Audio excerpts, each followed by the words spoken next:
പ്രോജക്റ്റാണ് smart light. Smart lighting എന്നതുകൊണ്ട് ഉദ്ദേശിക്കുന്നത് പ്ലാന്റ്സിന് 24/7 photosynthesis നടക്കുക എന്നതാണ്. അപ്പോൾ നമ്മൾ ഇതിനകത്ത് ഉപയോഗിച്ചിരിക്കുന്നത് ആർഡിനോ, പിന്നെ സൺലൈറ്റ് സെൻസർ, ലൈറ്റ് സെൻസർ ആണിത്. പിന്നെ ഉപയോഗിച്ചിട്ടുള്ളത് ആർട്ടിഫിഷ്യൽ ലൈറ്റ്. ഇത് മൂന്നുമാണ് നമ്മൾ ഇതിനകത്ത് ഉപയോഗിച്ചിട്ടുള്ളത്. ഇതുകൊണ്ട് നമുക്ക് പ്ലാന്റ്സിന് 24/7 സൺലൈറ്റ് ആർട്ടിഫിഷ്യൽ ആയിട്ട് ലൈറ്റ് കൊടുക്കുക, അതുവഴി ഫോട്ടോസിന്തസിസ് 24 hours നടക്കുകയും കൂടുതൽ ഈൽഡ് കിട്ടുകയും ചെയ്യും. ഇതിനകത്ത് ആർഡിനോ ആണ് മെയിനായിട്ട് മൈക്രോ കൺട്രോളർ ആയിട്ട് വരുന്നത്.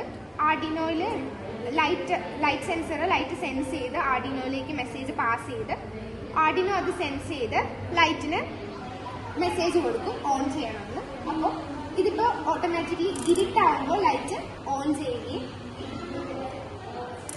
പിന്നെ ലൈറ്റ് വരുമ്പോൾ അത് ഓഫ് ആവുകയും ചെയ്യും. ഇതുവഴി നമുക്ക് പ്ലാന്റ്സിന് കൂടുതൽ